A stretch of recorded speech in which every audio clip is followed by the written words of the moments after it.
finalizamos esta última parte de la charla, vamos, de las jornadas dedicadas al audio inmersivo, hablando de un proyecto que tiene que ver con... este proyecto tiene, lo has puesto ya, Pablo, vale. Tiene que ver con un proyecto de innovación docente que presentamos el año pasado en la Universidad Complutense de Madrid, dentro de nuestro departamento, el Departamento de Musicología, y que tiene que ver con el audio inmersivo y la realidad virtual como recurso docente.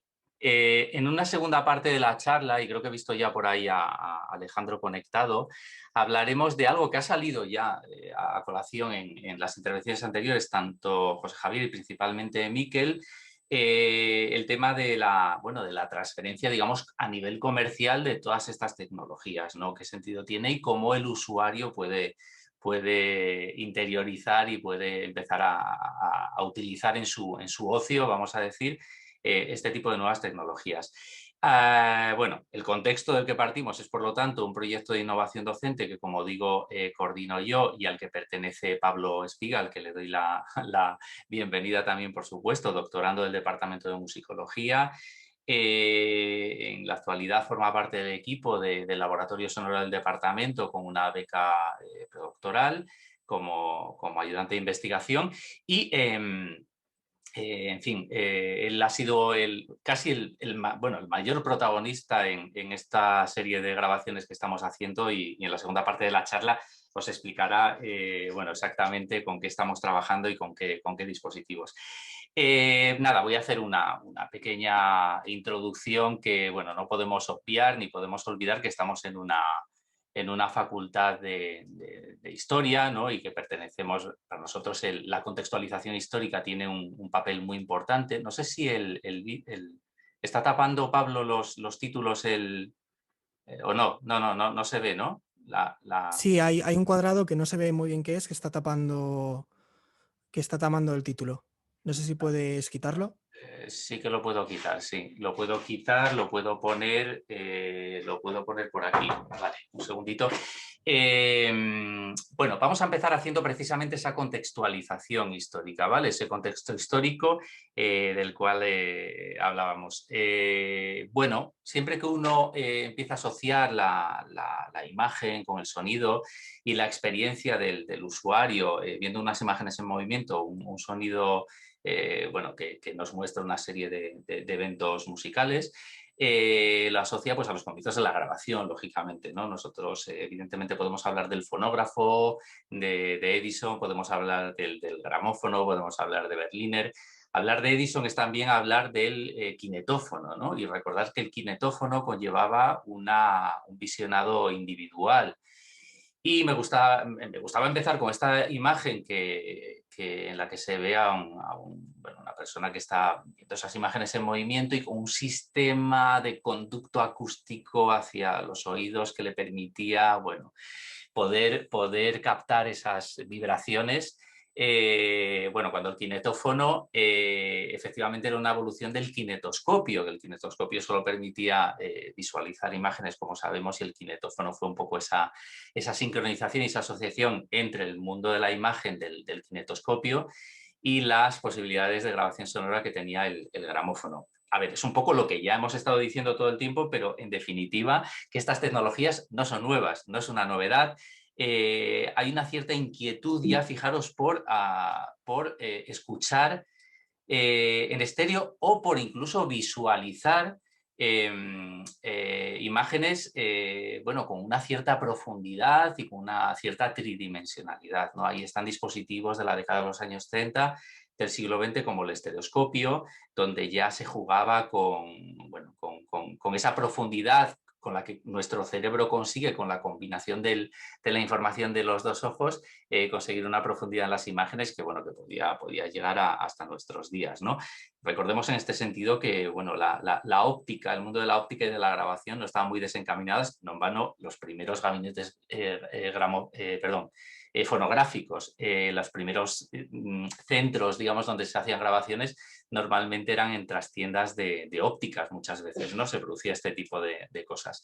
Bueno, podríamos hacer toda una evolución histórica sobre estos sistemas de visionado individual en los que interactuaba experiencias sonoras con experiencias visuales que intentaban dar una profundidad y que, bueno, serían un poco la antesala hace muchísimos años, como este prototipo de Morton Heiling de Sensorama, llamado Sensorama, a lo que hoy en día serían unas gafas de realidad virtual, ¿no? Unas Oculus o Samsung Gear, o bueno, los diferentes modelos con lo que nos encontramos. Bueno, simplemente es establecer esa evolución que efectivamente existe desde el mono al estéreo, a ese concepto de surround, de envolvente que asociamos a un 5.1, por ejemplo, o algo en lo que ha incidido especialmente José Javier en su magnífica conferencia inaugural, que es esa concepción del eje vertical dentro del inmersivo, ¿no? Que nosotros ponía el ejemplo del búho, no sé si os acordáis, de cómo nosotros podemos ubicar diferentes objetos sonoros que están a diferentes alturas.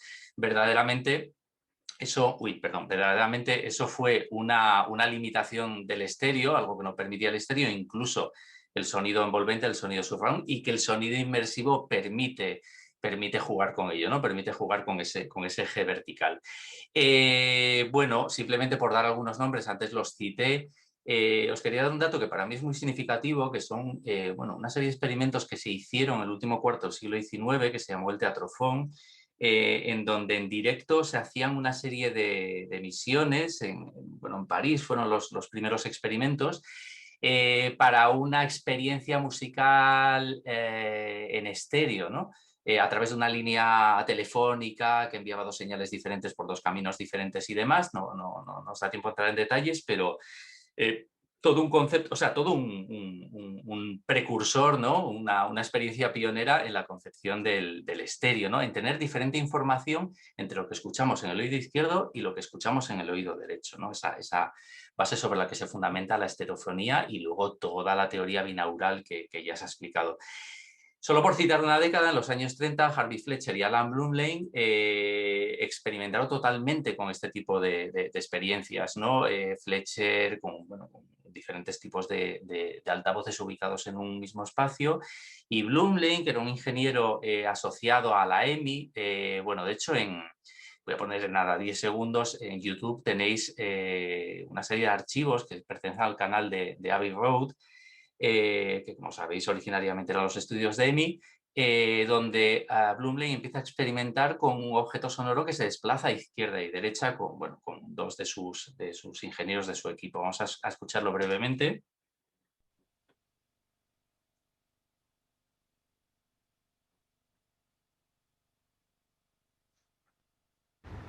One, two, three, four, five, six, seven, eight, nine, 10. 1, 2, 3, 4, 5, 6, 7, 8, 9, 10. 1, 2, 3, 4, 5, 6, 7, 8, 9, 10. 11, 12, 13, 14, 15. 16, 17, 18, 19, 20. 21, 22, 23, 24, 25. 26, 27, 28, 29, 30. 31, 32, 33. Bueno, simplemente era eso, se ponía a contar. No sé si alguno está escuchando, yo creo que sí estamos emitiendo en estéreo, creo que lo he compartido bien. Si lo escucháis con auriculares veréis cómo esa fuente sonora se va moviendo, y perdón, en este vídeo Talking and Walking, Walking and Talking, perdón, todo lo contrario, se va moviendo a lo largo de ese espacio izquierda-derecha, ¿no? De ahí vienen todas las teorías de las que, bueno, ya hemos hablado, que tienen que ver con esa concepción binaural, ¿no? De cómo precisamente ese HRTF al que hacía alusión José Javier, esas diferencias de tiempo interaurales y diferencias espectrales interaurales, hacen que nuestro cerebro tenga la capacidad de ubicar objetos sonoros en el espacio, ¿no? Dentro de ese espacio tridimensional.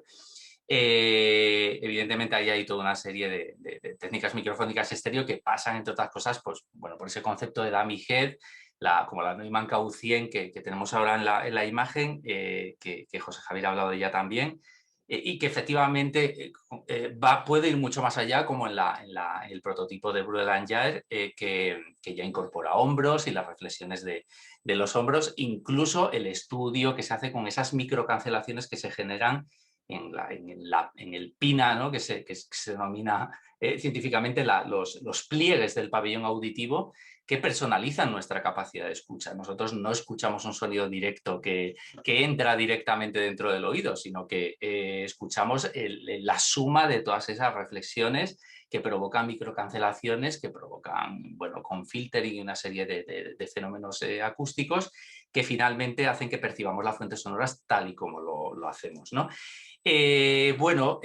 Súper interesante, y esto lo hemos intentado vincular al proyecto, es trazar un eje cronológico de esta historia de la evolución del sonido envolvente, ¿no? De las experiencias que van más allá del estéreo.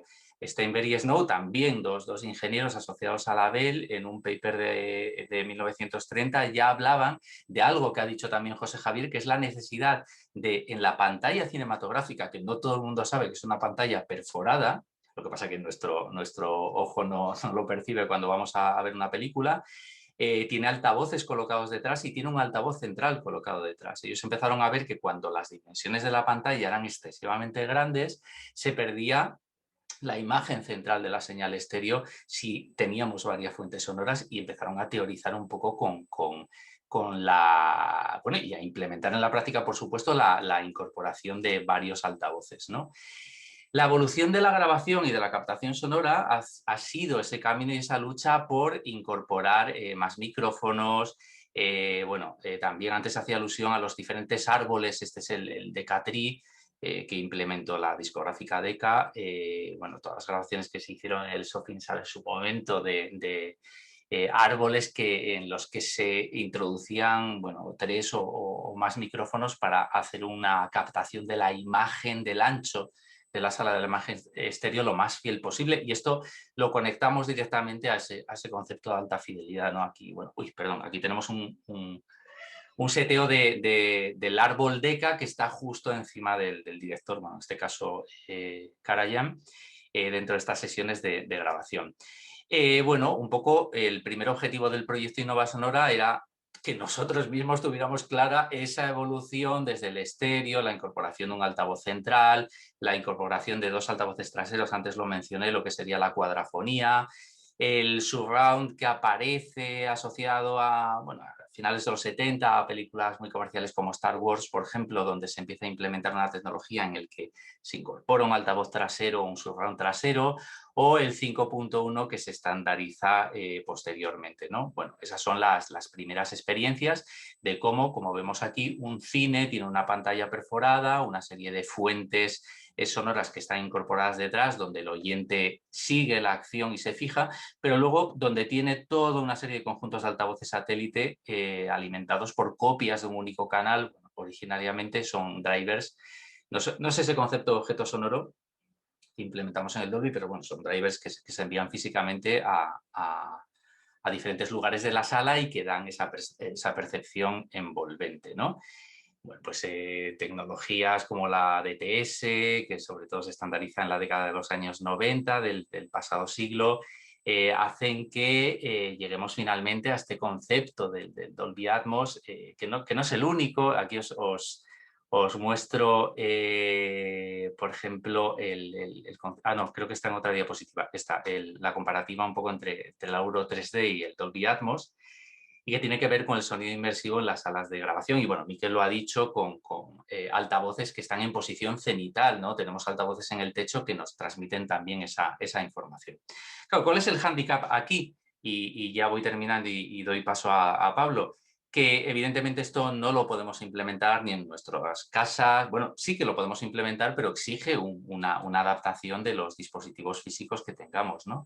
Pero es verdad, y José Javier comentaba en la conferencia inaugural, ¿no? Marco me ha dicho que insistiera mucho en el tema del ambisónico. A mí me interesa especialmente el ambisónico por la facilidad de transferencia de uso que tiene. Me explico. Se puede escuchar con unos auriculares convencionales y eso abre toda una posibilidad de acceso a un público general, ¿no?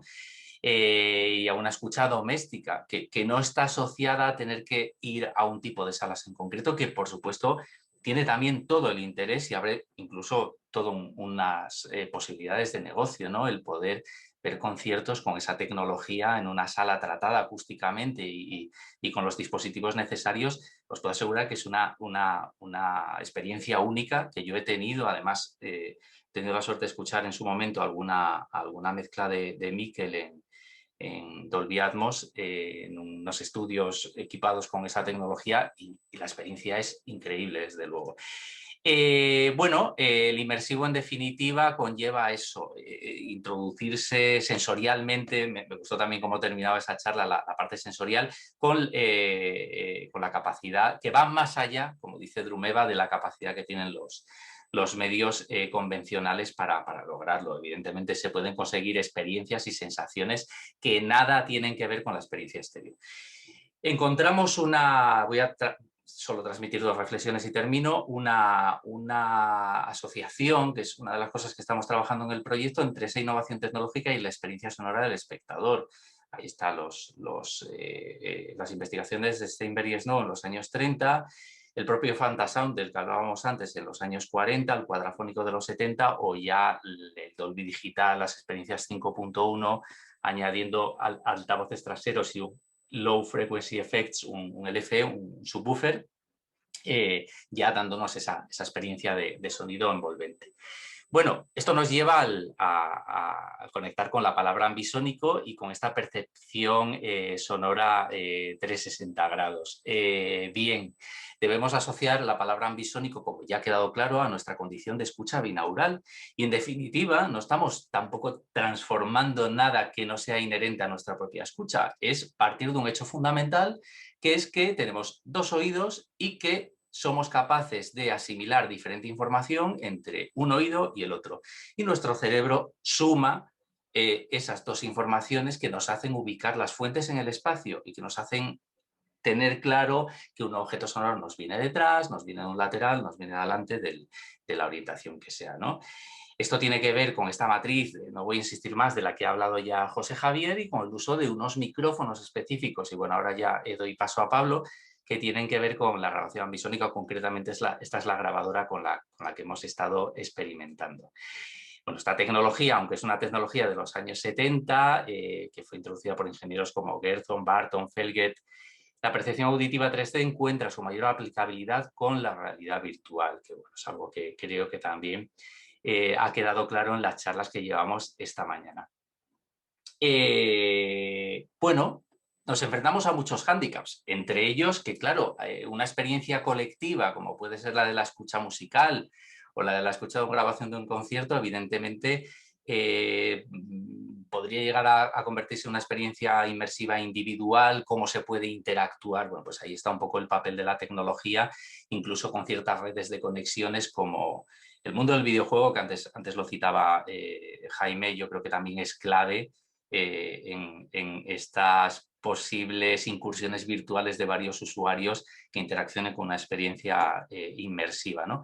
Aplicaciones de todo tipo. Nosotros estamos incidiendo especialmente en las aplicaciones en la educación, pero se están explorando aplicaciones terapéuticas, la realidad virtual como herramienta terapéutica para tratamiento de determinadas patologías. Por supuesto, es un recurso importantísimo para la publicidad, y Alejandro, que no le queremos quitar mucho tiempo, que se va a conectar ahora, nos podrá hablar de su experiencia en campañas publicitarias que han apostado por el sonido inmersivo. Y el periodismo inmersivo, también no podemos entrar en ello, pero es todo un campo de posibilidades que pueden hacer empatizar o sentir la noticia, bueno, un poco formando parte de ella, ¿no? Bueno, forma parte de esa capacidad de inmersión que tienen estas tecnologías. Bueno, hago varias preguntas, que es cómo afecta al discurso narrativo audiovisual este tipo de tecnologías. Claro, porque lo comentaban antes Mikel y José Javier, el propio espectador se convierte un poco en compositor, o en este caso se convierte en realizador. Es decir, tú puedes girar y mover la cámara, o tú puedes acercarte a un objeto sonoro determinado. Entonces, bueno, en esa interacción hay una personalización de la escucha y de la experiencia audiovisual en definitiva, ¿no? Bueno, son campos que estamos explorando. Utilidades de todo tipo. Todo esto, evidentemente, llevamos pensando en ello desde antes de la pandemia, pero fijaros cómo se ha impulsado todo esto en el año que llevamos, en los que todos nos hemos metido en el mundo del streaming de manera definitiva, ¿no? Entonces, este tipo de experiencias 360 de festivales musicales, por ejemplo, en streaming, o incluso experiencias, prototipos como este de series, webseries inmersivas en las que tú te conviertes en el realizador y puedes tener un punto de vista totalmente personalizado, pues bueno, son ejemplos, por supuesto, de ello. Daría lugar a mucho más. En definitiva, y doy paso a Pablo, nuestro objetivo es experimentar de una manera quizás un tanto ingenua por nuestra propia inexperiencia en las posibilidades que tiene todo esto para el mundo artístico en general y para el mundo educativo en particular en el que nosotros nos desenvolvemos, ¿no? Te doy paso, Pablo, y pasa a contarnos las experiencias prácticas que hemos llevado a cabo con la grabación ambisónica. Adelante, Pablo. Muchas gracias, Marco. Como comentabas, si puedes pasar a la siguiente diapositiva.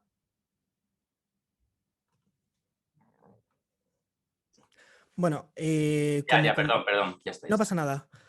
Como comentabas, los últimos años hemos vivido con un proceso de revalorización de este tipo de propuestas y sobre todo nos interesaba mucho cómo dentro de esta democratización, también popularización de la producción musical, estos intentos de realizar desde los consumidores este tipo de propuestas que eran mucho más complejas hasta hace poco tiempo, también se reflejaban en las herramientas y en el mercado semiprofesional. En este caso se hizo una adquisición desde el laboratorio de 2 elementos para hacer diferentes propuestas. En primer lugar, sería la cámara Insta360 One R, que es una cámara que está en torno a los 300-400 euros modular, que puede grabar con diferentes lentes. En este caso nosotros utilizamos una lente en 360 que nos permite grabar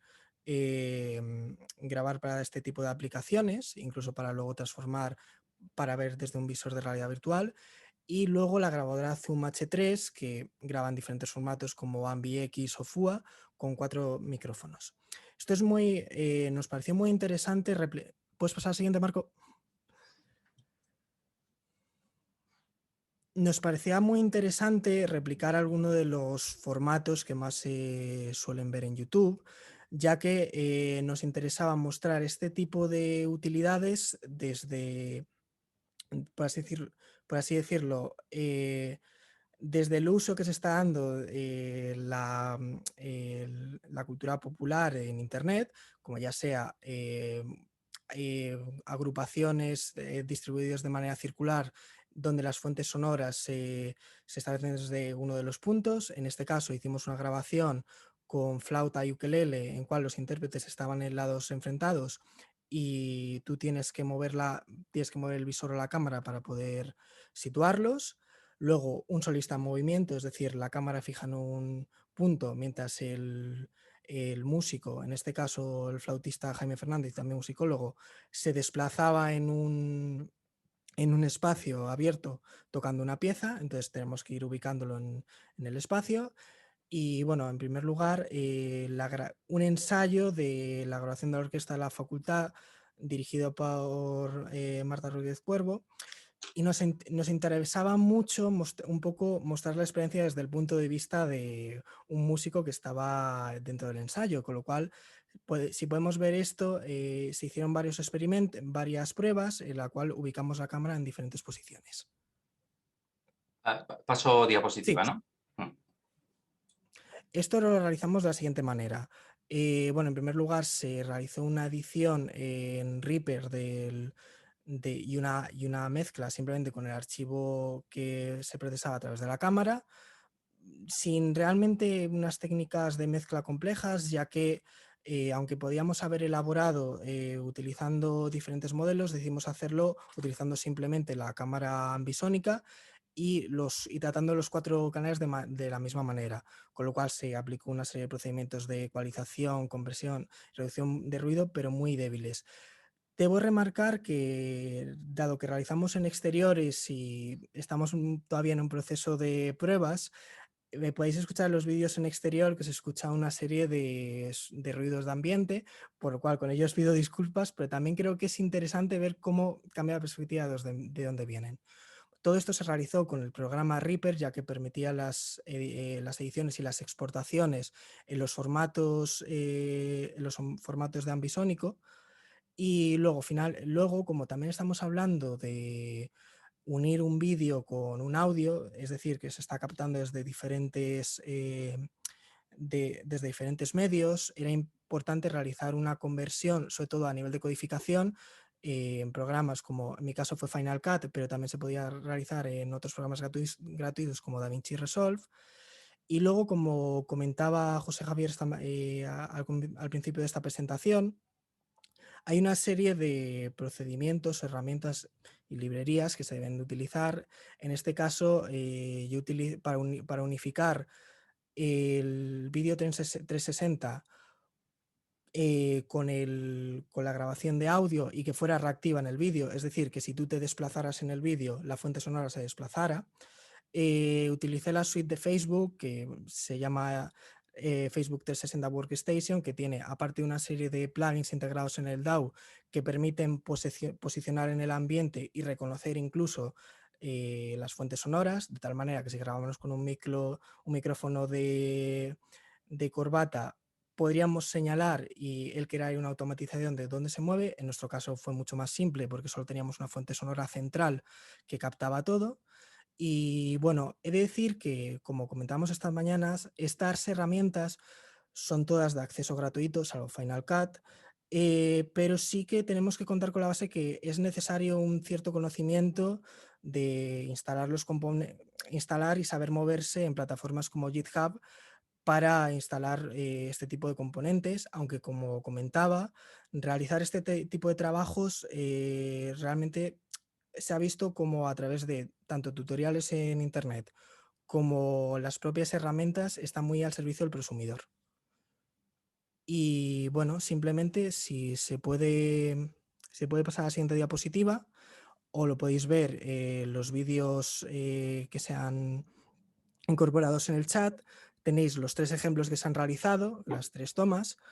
Entonces, claro, lo ideal de esto es que si tenéis unas gafas tipo cardboard y unos auriculares, os los pongáis y realicéis el movimiento para ver cómo se desplazan los sonidos, pero también a través de navegadores como Google Chrome o incluso desde el móvil. Eso sí, siempre con auriculares tenéis que hacerlo porque la mayoría de los dispositivos lo hacen reproducen de manera mono. Podéis percibir estos cambios. No sé si, por ejemplo, el vídeo que está reproduciendo Marco ahora mismo es la prueba que se hizo con el flautista Jaime Fernández interpretando una pieza de Telemann en unos jardines en el centro de Madrid. Entonces, si reproducimos este vídeo y giramos, a ver si puedes. Lo pongo. Perdón. No pasa nada. A ver, lo solucionaremos.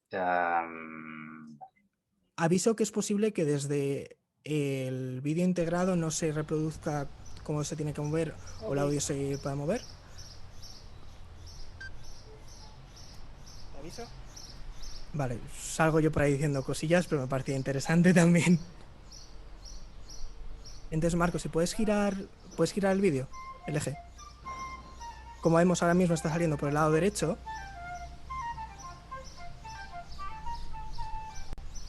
Y si ubicamos al flautista, el sonido se desplaza a los 2 auriculares, es decir, como si estuviera de frente.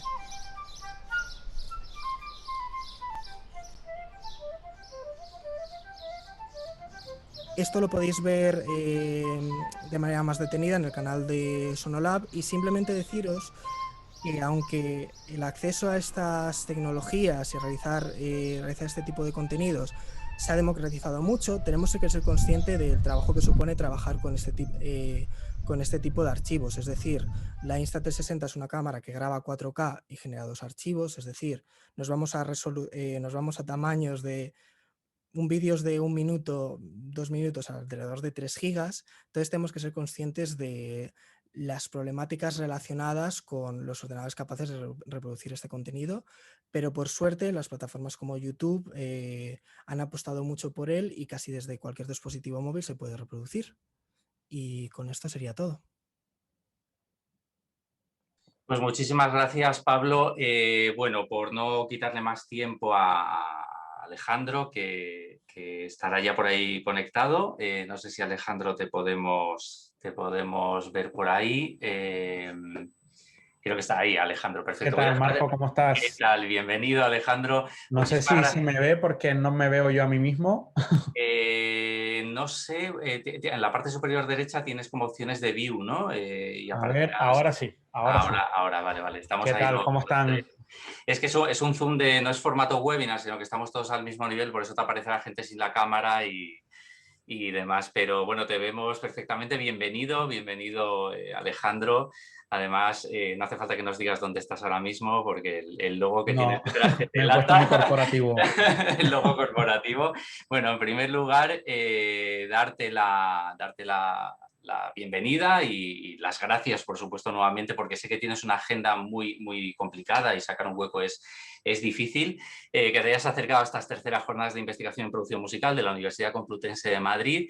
Precisamente llevamos no sé si has tenido oportunidad de seguir algo, me imagino que has estado liado con otras cosas, si no, se ha quedado la grabación tanto de la conferencia inaugural como del encuentro con Mikel Cruzaga, que ha sido muy interesante y bueno, espero que tengas la oportunidad de verlo íntegramente. Genial. Me parecía el otro pilar necesario tener a una persona como Alejandro Ruiz con nosotros.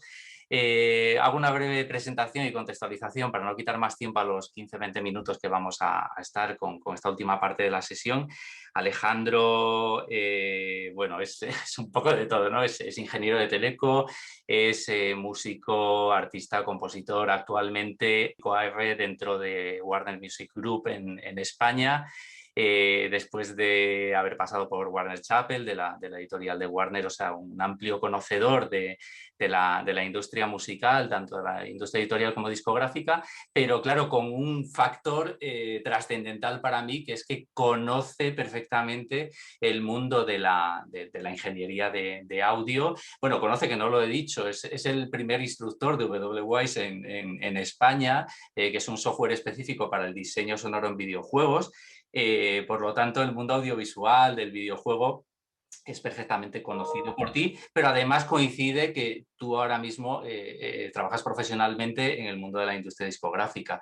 Entonces, aprovechando un poco ese nexo de unión entre todos los campos, bueno, en primer lugar me gustaría, Alejandro, que nos contaras la misma pregunta que le he hecho a Mikel. ¿Cómo ha sido tu incursión en el mundo del audio inmersivo? Porque evidentemente tú estudiaste ingeniería, tú conocías el mundo del audio, tenías una perspectiva, además como músico también, de lo que era la grabación estéreo. ¿Cuándo empiezas a verle sentido a que el audio inmersivo era una oportunidad para muchas cosas?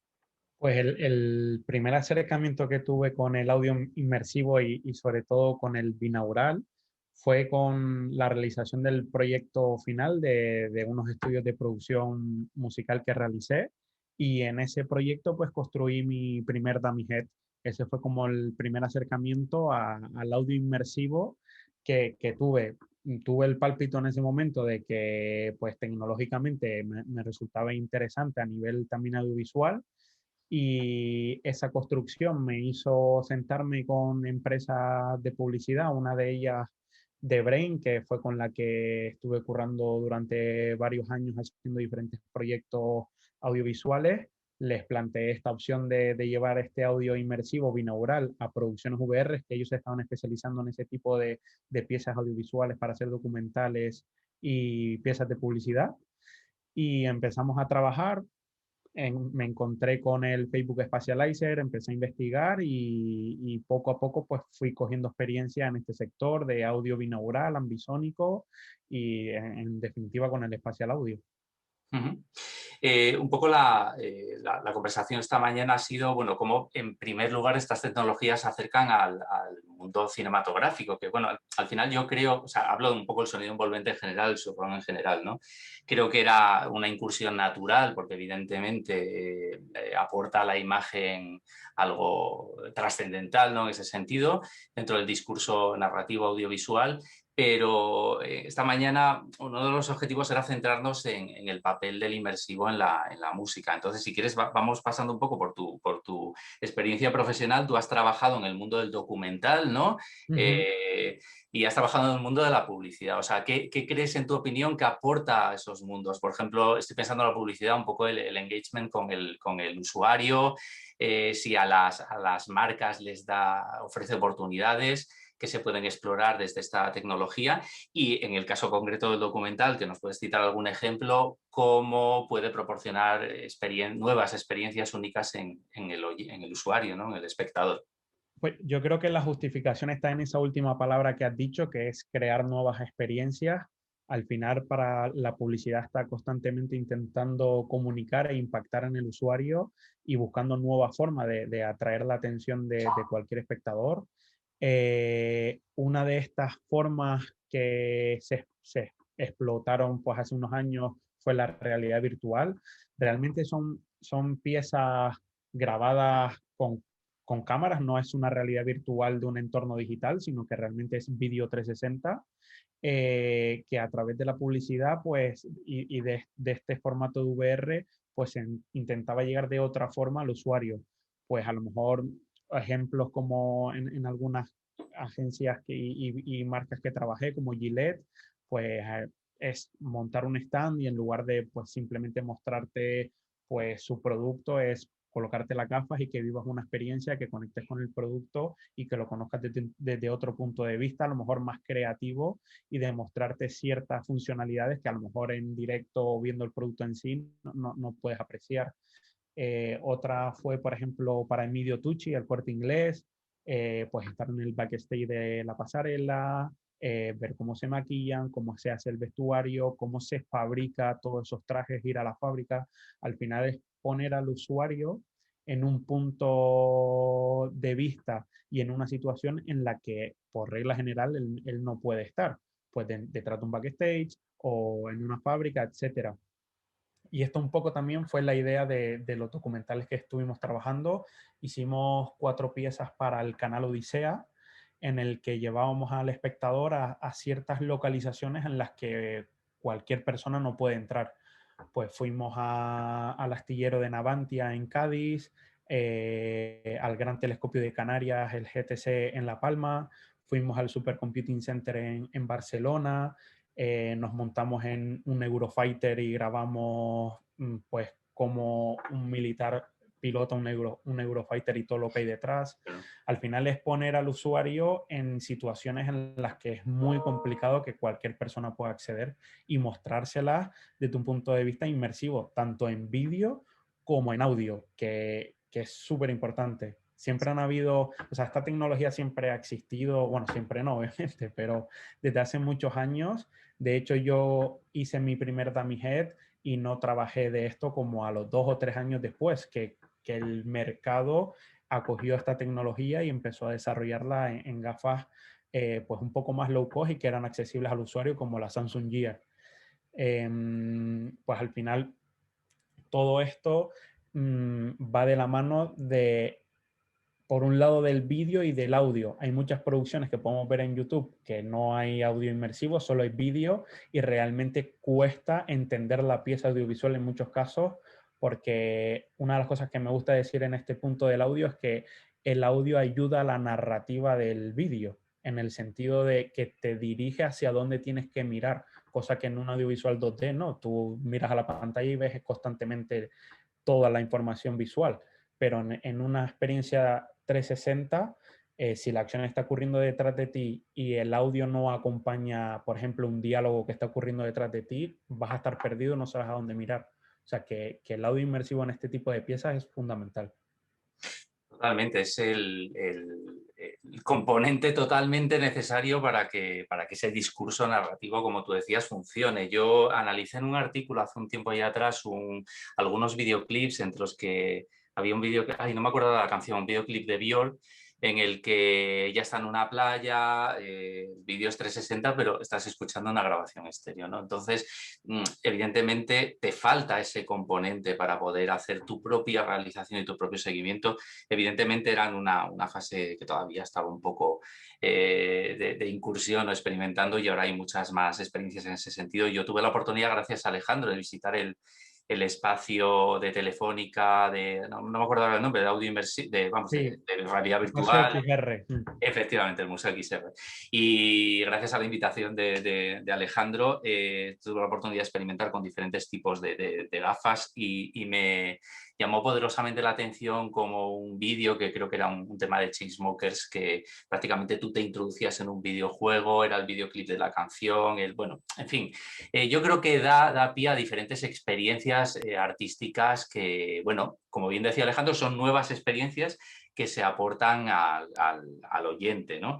En ese sentido, evidentemente, esta mañana también ha quedado claro que, bueno, parece que la clave está en el 5G y la clave está en las nuevas capacidades tecnológicas que nos van a ofrecer la incursión de todo esto en el mundo tecnológico. Te quería hacer un poco la misma pregunta que le he hecho a Miquel, en el sentido de, bueno, yo le cité este documental que se llama The Distortion of Sound, que vi en su momento, es un documental de 2014, en el que un grupo de conocidos artistas alertaban sobre la degradación del audio en los nuevos sistemas, ¿no? Eso que siempre hemos tenido desde la perspectiva profesional de decir, pero bueno, ¿para qué esta preocupación de una mesa de mezclas que vale no sé cuantísimo dinero, unos sistemas de escucha, una acústica controlada, si al final la gente lo escucha en unos auriculares baratos de baja gama y tal? Bueno, yo creo que es importante hacer pedagogía en ese sentido, pero ahí hablábamos de una época de transición, los comienzos del MP3, el usuario escuchando MP3 a 128 kilobits por segundo y, bueno, unas calidades realmente bajas. ¿Crees que ya afrontamos el futuro superando todo eso y ya lo digital nos va a ofrecer toda una experiencia musical de altísima calidad para el usuario en general? ¿Cuál es tu percepción? O sea, yo creo que el audio digital nos ofrece una calidad de audio increíble. O sea, dudo mucho que no todas las personas y entendidos de la materia sean capaces de identificar entre diferentes velocidades de bitrate, etcétera. Pero sí es cierto, y desde mi punto de vista, que las nuevas generaciones y la nueva música que se consume, ya sea ámbito digital o analógico, sí que la calidad ha pasado a un segundo plano, pero una calidad que entendemos nosotros, pues grabar con un buen previo, una buena mesa, un buen micro, una buena sala acústica. Ahora mismo cualquier persona desde su habitación es capaz de subir y distribuir música en streaming a través de Spotify o cualquier plataforma. Y muchas de las músicas que ahora mismo son éxitos han sido grabadas con un micro muy barato, con una interfaz muy barata y en una habitación de un piso de sus padres. O sea, cosa que antes era Inviable. inviable. Y más que inviable, que era inaceptable. O sea, que tú me entregaras un tema sin haber pasado por un buen estudio, una buena mesa analógica, etcétera. Ahora mismo yo recibo muchas canciones y me hace gracia porque muchas veces el mastering, que es como el proceso más puro y donde más solemos cuidar ese tipo de detalles a nivel de calidad, que nosotros entendemos por calidad, porque me doy cuenta que por generaciones eso va cambiando. Muchas veces me llega el nombre del título y en el título pone Ozone Low o Ozone High. O sea, que al final son presets de un plugin que te está masterizando sin que haya nadie detrás, ningún ingeniero detrás realmente poniendo oído.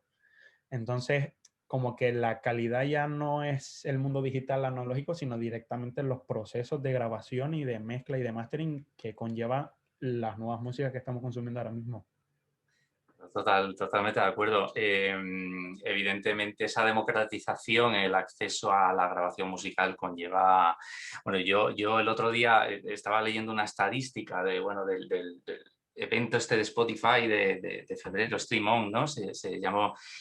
hablaba el CEO de Spotify de una media de, creo que eran 25.000 archivos de audio que se subían al día en todo el mundo en Spotify, ¿no? Y unas previsiones para dentro de 10 años de duplicarlas, ¿no? De Sí, que eso es una diariamente locura. se suban 50.000 o tal, ¿no? Yo siempre me pregunto, y ahora si quieres lo conectamos con tu perspectiva ya como AR de compañía, ¿cómo se gestiona eso, no? Porque se habla ya de un mundo totalmente computerizado en el que el Big Data es un elemento fundamental y demás. Bueno, si quieres ahí podemos incluir muchas cosas en la fórmula. O sea, quiero decir, en qué medida... A ver, yo sí que estoy de acuerdo y bueno, yo creo que tú estarás de acuerdo que al final la esencia es la canción y lo que te transmita la canción y demás, ¿no? Pero bueno, un poco la pregunta es si, bueno, este tipo de formatos y de experiencias para ti te pueden inmersivas te pueden condicionar a la hora de valorar un audio en absoluto, ¿no? No, yo Tú vas siempre a la digo que esencia de la una canción, ¿no? buena canción es una buena canción a guitarra y voz, o piano y voz, o sea, lo que quieras, pero en su faceta demo debería ser una buena canción, siempre. De hecho, hay muchas veces que hay muy buenas canciones en formato guitarra y voz que producimos y nos venimos arriba así un poco mal dicho y al final lo que hacemos es degradar el tema y complicarlo más de lo que estaba antes y lo que antes supuestamente podríamos tener un éxito entre las manos, lo desvirtuamos. O sea, no creo que, o sea, es como escuchar una canción en mono o en estéreo. Pues al final sí, el estéreo tiene más calidad y lo voy a disfrutar más, pero a nivel de lo que le llamamos hit, no me va a suponer un cambio que está en estéreo, en inmersivo o simplemente a guitarra y voz en un mono.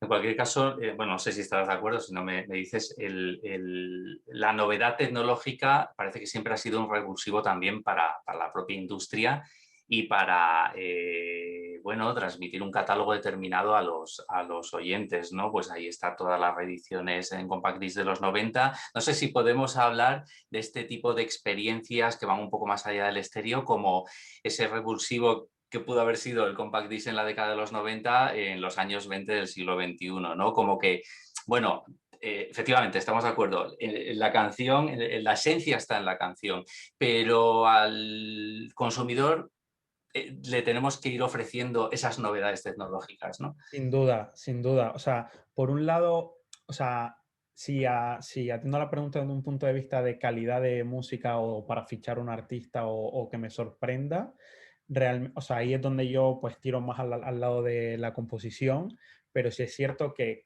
todo es una experiencia. Si estoy escuchando un tema mal mezclado en mono, no voy a tener la misma experiencia que si lo escucho pues bien balanceado, en estéreo. Al final tengo otra experiencia auditiva que me gusta mucho más. De hecho, yo ahora escucho algo en mono y es que no lo concibo.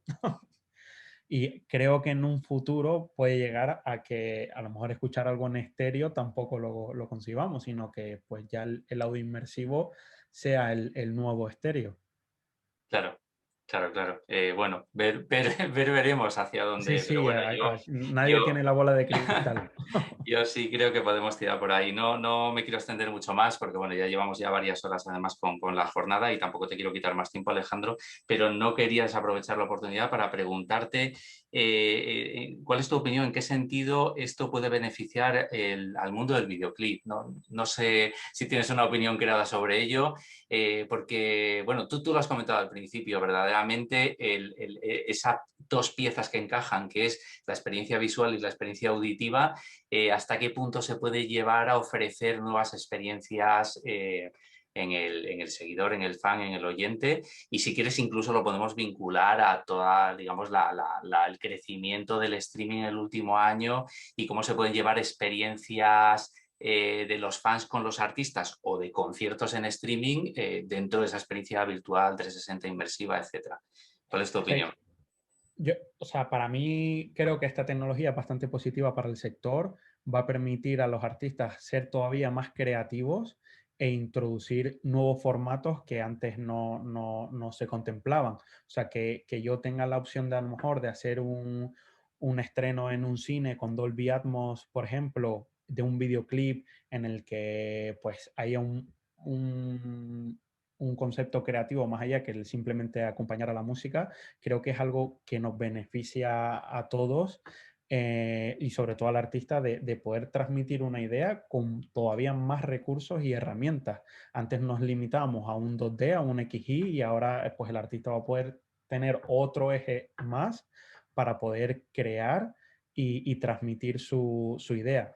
Eso también hace que, pues, que se renueven esas experiencias y que el consumidor también pues, sea algo novedoso que quiera probar y que quiera consumir. Que al final, pues, de todo esto, pues será algo estándar, pero que en un primer momento nos sirve como punto de venta. Que yo ahora haga un estreno de un single o de un álbum de un artista con una mezcla inmersiva me va a dar una ventana de promoción y de comunicación muy diferente, porque al final voy a tener otro motivo más para comunicar y vender el lanzamiento de mi artista, que es que lo vas a poder escuchar en un formato nuevo que hay muy poca música y muy poco producto para consumir en este formato. Entonces, pues cualquier medio seguro que se va a hacer eco de esta noticia, que ya no solo de un punto de vista, sobre todo ahora, creativo, sino también de comunicación, creo que puede ser bastante interesante.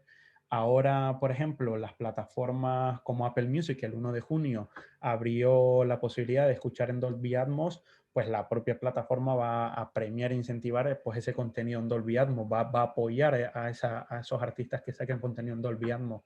Aparte también, por el lado visual, permite al artista, dependiendo también en función del artista y el género, obviamente, pero crear espacios sonoros para transmitir esas emociones que siempre quieren plasmar en sus canciones. Y que Apple en este caso, por ejemplo, pues que incentive la comunicación y promoción de esa música, pues a través de playlisting o etcétera, que den visibilidad a esa nueva tecnología. Totalmente, o sea, no deja de ser un componente promocional con una capacidad total, ¿no? Por supuesto, totalmente de acuerdo.